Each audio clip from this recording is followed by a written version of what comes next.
All right, thank you so much for staying with Daybreak. The hashtag we're using is Daybreak. You can tweet at Citizen TV Kenya, Trevor Mbija, at Zinzi K, at Waiga Mwaura as well. There is a way. We'd like to hear your views on 22422 as well. That's the SMS line. So now we've shifted gears. We're talking about the budget. It's coming up it's being tabled on Thursday. The ministry is expected to explain the funding of the 302 trillion shilling budget. This coming at a time when Kenya Revenue Authority has missed its targets by far. There's new leadership there as well. James Gidhimburu is expected to collect nearly 2.2 trillion more. That's more than double the amount collected between July 1st, 2018 and March 2019. They've continuously missed their revenue targets, but that's not the main concern. The main concern here is that they're winners and losers. So, for example, the Deputy President's office is getting 50 million shillings for additional foreign travel. Judges are going to get 400 million shillings for car allowance. Immigration is going to get 300 million shillings to digitize the birth and deaths. Kenya Meat Commission 190 million to rehabilitate factory, and the list goes on and on and on and on. The Miraa industry is going to get 600 million scaled back on Miraa sector. And that's where we begin. Has austerity been thrown out of the door? First of all, Sabina Shege, because we're looking at 3.02 trillion shilling budget at a time when KRA is missing the targets of revenue collection by far. And the common mwananchi keeps saying that the cost of living has skyrocketed. Should we have this budget to begin with? Should it even be at 3.02 trillion? Should we have cut it down more? Well, to be sincere, I think we could have done better. We were just having this discussion early in the morning, because what happens in the process of budget making, we have the budget policy statement where we get blanket budgets and ceilings, allocation for our departments or ministries.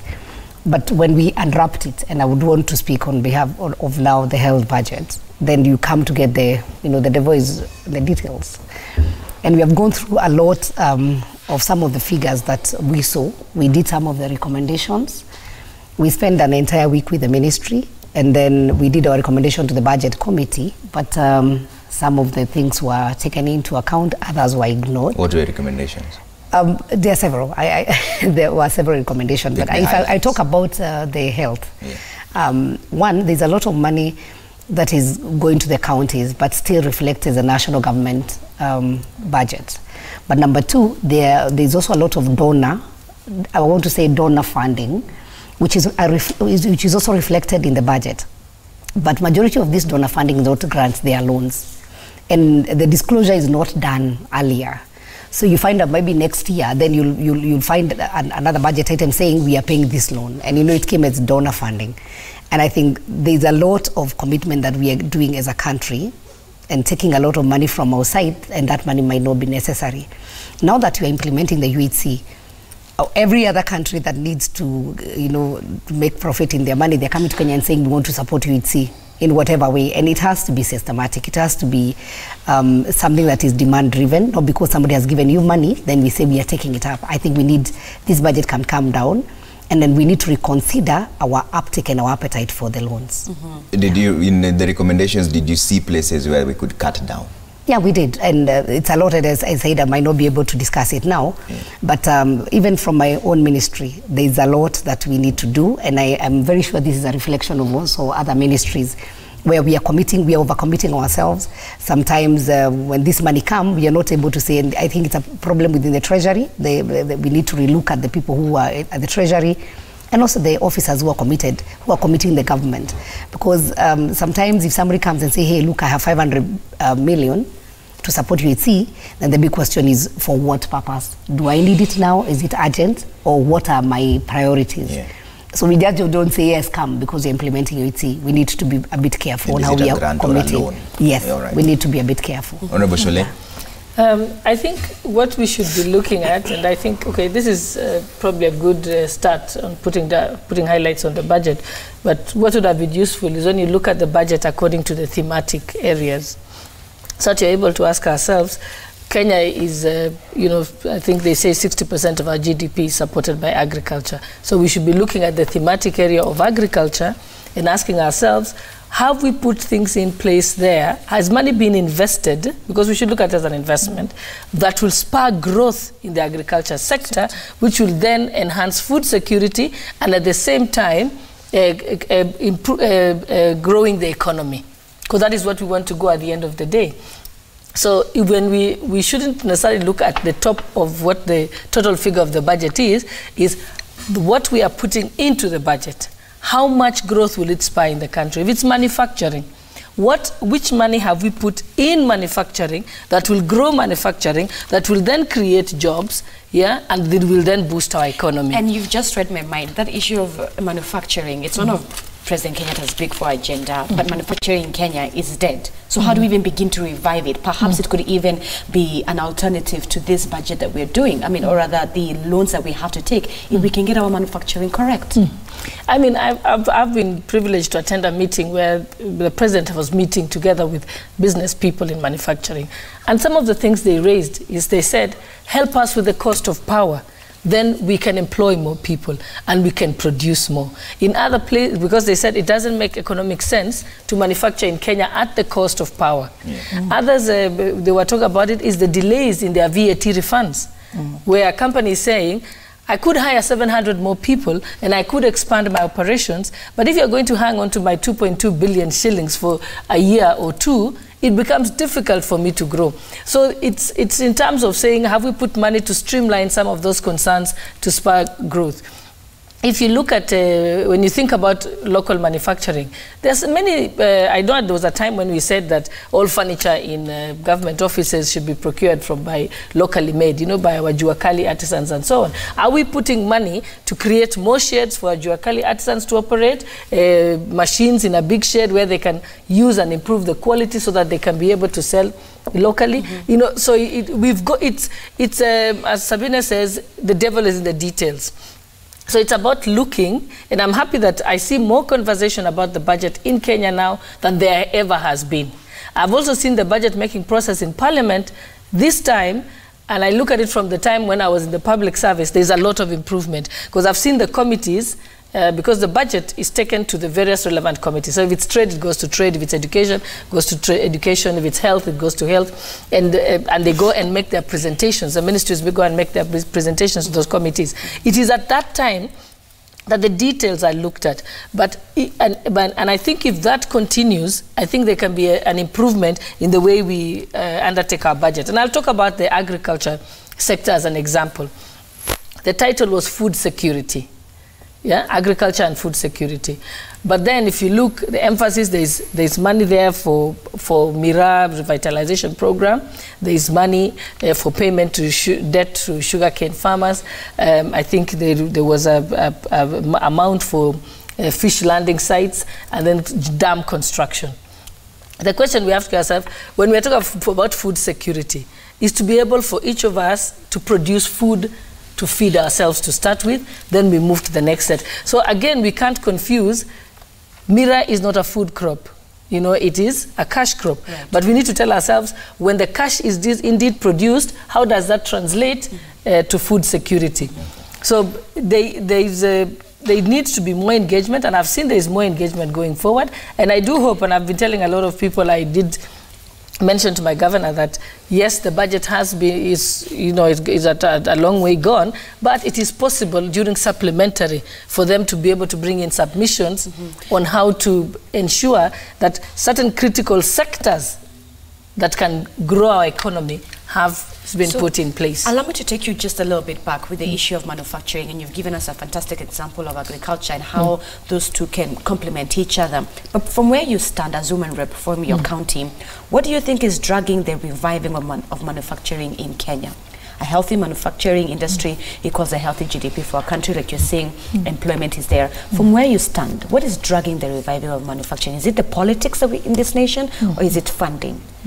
I think one of the things that was identified, and correctly so, is the fact that we didn't have skilled labor. But I've seen now that there's a lot of emphasis on the technical vocational training colleges. I think that is a very good move, because you can't become a manufacturing country, or you cannot industrialize when you don't have the skilled labor, when we have to bring in foreign labor to come and build the SGR. So I think that was a good step. That was one thing that was stopping it. I think the second one, again, is the cost of doing business within the country. The bureaucracy in order to get clearances. Those are some of what has been delaying. And then I know that people who have wanted to manufacture things in Kenya, you'll find that they'll try and get clearances and approvals from KEBS, and it takes forever. But they will fly to the Philippines, and in 3 days, they will get their approval and their certification. So again, that is some of the delay. I know organizations that want to come and manufacture organic fertilizer here in Kenya. And it is already fertilizer that is being manufactured in other countries, and they would like to come and manufacture it here in Kenya. It's going to improve agriculture in the country. It's also going to give us safer farming methods. But what has happened? They've been stuck for 2 years trying to get approval. So it is actually the bureaucracies within government that is preventing more investment to come into the country. All right, Honorable Wang, I want to bring you in on this and talk to me about the specifics now. We see the DP's office is getting 50 million shillings more. Judges are getting 400 million shillings for car allowance. Is this necessary? Is it prudent in your view?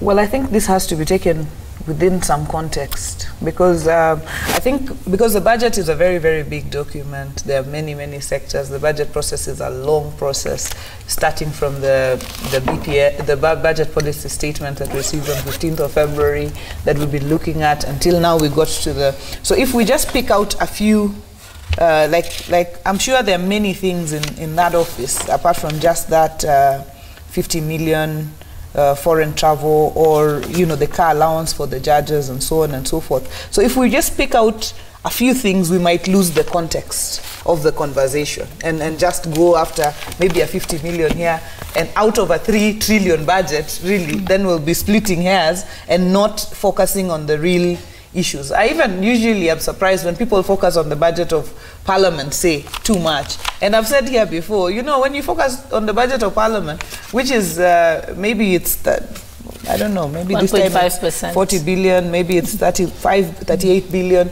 It's just 1% of the overall, or 1.5% of the overall budget. Even if you brought down the Parliament building completely, and then sent all of us home. But there's an argument that there's over-representation as we speak. And when you put that in context, and I'll give you an example why people are splitting hairs over it. For example, in Makueni, there's 120 bed capacity for mothers and children built at 135 million. So when you just start talking about billions, there's a reason why people are pedantic about those figures. That is very true. But what I'd like to say is sometimes we over-focus on that rather than focusing on the broader budget, which is more important in my view. And for example, if we look at this budget, I think what we should be looking at is we have a Big Four agenda. Where is our investment in terms of that Big Four agenda? What are we putting money into? This 190 million shillings for Kenya Meat Commission. I think that is important, because we're talking about value addition, and now our people, especially farmers who farm cows and the pastoralists, have a place to take their cows. If we revive the Kenya Meat Commission, I wish we put a bit more money there. If we revive the Kenya Meat Commission, we are changing lives, not just lives of people, rich people, but we are touching lives of that pastoralist who has his cow and wants a place to take it. If we look at this TVET, and Boss Shollei has spoken about the skills, because when you talk about manufacturing, you can't talk about manufacturing without skills to input. And therefore, if we're putting more money into TVET, and now we're giving loans to our students. If you want to go to a TVET, you have that money the government is putting in for you. And that, I think, is going to, in the next few years, we'll be seeing a better, this issue of youth unemployment, I think will reduce, because what we're doing within our county is even just taking a few of our youth, say, to the National Industrial Training Authority or wherever, it changes the life of that person immediately, because it's somebody who was unskilled, suddenly they're a plumber or an electrician and so on. But let me speak to the issue of manufacturing overall, and the cost of power has been spoken to. So if we are investing, for example, in producing cheaper power, then we are inputting into manufacturing. Manufacturing is probably not an area that government will invest directly in, as it is an area that private sector has to come in, but have to find a conducive environment. If Wanga wants to set up a factory, I don't want to deal with bureaucracy. I don't want to deal with, and this is why we have to look at our budget and see, where are we putting money in these institutions that fight corruption? Because one of the biggest impediments to attracting investment, whether you look at, if you look at the Big Four in terms of manufacturing, or whether you look at housing, these are areas that predominantly will be private sector or are private sector driven. But private sector just wants an environment within which they can do their work. They can so we flourish. must deal with corruption. All right. You know, when we talk about corruption, people think we are dealing with some strange object or we are targeting some people or whatever it is. We must deal with corruption even within our systems, because if somebody comes in and they are told, oh, to get a license, can you find something for me? You know, what is my, do I have 10% in there? And so on and so forth. People run away, of course, and go to other countries. All right. Honorable Kimkum, very briefly, we have to take a break on this issue. Are we practicing austerity from where you stand? Is our budget relevant to our current situation economically? Thank you. From the PEEP preview, what I'm looking at, I think it's not very relevant. And I'll only say one thing. As it is, Kenyans are overtaxed. Yeah? And there's no justification for that. Because when you tax your citizens, you expect to give them something in return. We are not getting anything in return. I think a lot has been touched about the power. I'm a PhD student on energy law. Power will never go down in this country, irrelevant of whatever anybody says. And it boils down to some of the agreements that was signed with the government, with the IPPs, independent power producers, who run diesel engines. Now, whether they sell that power to the citizens or not, they are paid a standing charge every month. Now, so I cannot even understand when I open the papers today and I read about a power project being, initiated, right? Nobody using coal. Worldwide, they're trying to stop the use of coal. It's not good for the environment, because I did environmental law. It's actually going to destroy the surface for the citizen.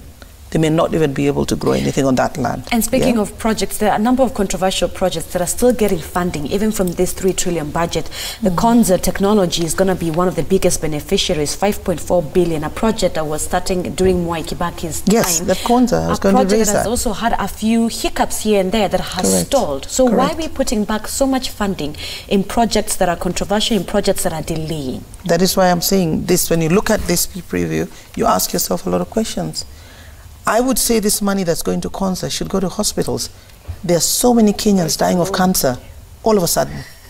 Every other person dying, cancer, but we are not even, the person in the village may not be able to afford that treatment. Why can't you put this money back in the county hospitals? Should government even be sponsoring a private project to begin with? I don't think so. These are loans. I'm a member of Kwanza gov't. City, 5.4 billion, most of it are loans that we've just signed in China. Why are we? It's unfortunate. We'll pay for it, That's what I'm saying. It's very unfortunate because I'm also a member of gov't, the Private Sector Alliance. I sit on the infrastructure board. We private business people have also raised it. We've had meetings. We have 4 roundtable meetings with the president every year. We bring all these issues up. And, nothing is sort of being addressed. You open the paper, you see a budget, and I ask myself, why are we buying cars for judges? When I sat in Milimani Law Court, I always had a report I wrote, I remember, way back. I said, why don't we have digital recording in courts? Why are we having court clerks writing down? You go back and open a file, you're trying to write a judgment, you can barely read what was written there. So, to me, they're just little things that are just not adding up. Why are we buying cars for the DP's office? Really, can't we go the Rwandan way?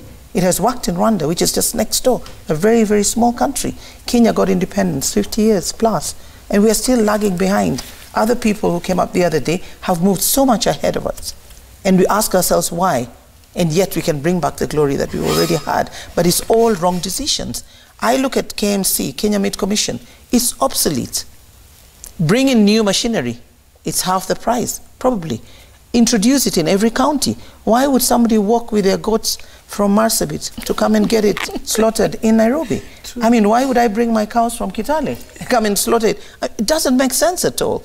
Devolution said certain things that the people require in that county should be availed in that country, in that county, sorry. So why are we still talking about bringing things to Nairobi? And the government hasn't seen these solutions that you've just tabled right here? Maybe somebody's not seeing from the same lens where is that like we. mediocrity Maybe coming somebody from? doesn't want to see. Then you ask yourself, immigration, they're saying they're going to digitize birth and deaths. Yeah. We are on e-citizen. I think when you want to apply for a birth certificate, you go on e-citizen online and you do it. So what more are they doing, you know, to allow them to have this extra money? Department of Interior, Huduma number. We've just finished our Huduma. So what, you know, they're just little things you ask yourself and you say, are we going to, next year, are we going to have another Huduma number allocation? You know, how many times? Next year, we're going to add another money because this 190 million, seriously, KMC, you can get machines worldwide. We travel, we see it, that can have a slaughterhouse for maybe half that amount or a quarter that amount. So to me, all these things just do not add up. Okay. And when you reach at the end of the month, you get your power bill, you'll find another bill, and you'll wonder, are you running a house or are you running a factory? So Kenyans should prepare to tighten their pockets a bit more. Yeah. I think Kenyans should maybe, speak out. We should not be allowing that. We're very gullible. Because bills are pushed out to us, we are set to pay. People should stand up and tell the government, you're taking us for a ride. Maybe what we should say is when we listen to Rotich on Thursday, and what he talks about on Thursday is not so much the budgets, the spending, as it is the revenue-raising measures. I think what we don't want to see is him asking Kenyans to dig more into their pockets. So we don't want to see additional taxation on basics and so on. So I think Rotich will have to be creative, and we have to look at this KRA. You have seen the rot that has been shown at KRA, you know, and so we want to see, we have to see more effort being put in raising more money, tightening the belt, you know, sealing the loopholes, rather than asking Kenyans the easy way to produce more money. I think the same way the Kenyans said, oh, these houses, how are we going to pay? And then again go to a lottery, you know, and government listens. And you've seen, you know, so I think let's keep talking. Let's take a quick break on Daybreak. When we come back, we'll ask the legislators what they think about the political musical chairs, the changing allegiances. Is it about the people or ideology? And also we'll find out whether they think we are overrepresented. There's some recommendations that have been given to the BBI that suggest that certain positions should actually be scrapped. We'll come back to that, but we have a lot of feedback coming through. Yep, and as we wait for the feedback to come up on your screens, remember the BBI should also be tabling the report in 2 months. Okay. You don't leave a name there, but you say, Honorable Gladys, why do you undermine the funding of Mira? In Meru, we sell Mira to buy maize, which you grow in Rift Valley. That's exactly what I said. Yeah.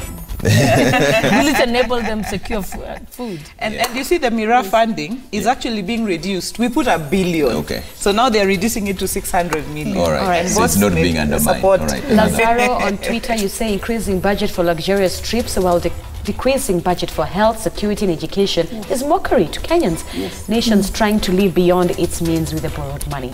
All right, let's see another one here really fast. Charles, you say the government should concentrate more in food security in the new budget. Plain and simple. Okay, let's take a look at, all right, so SMSs? That's it. So let's take a quick break. When we come back, we'll read the rest of them as we get their winding comments on this issue. All right, see you in just a bit.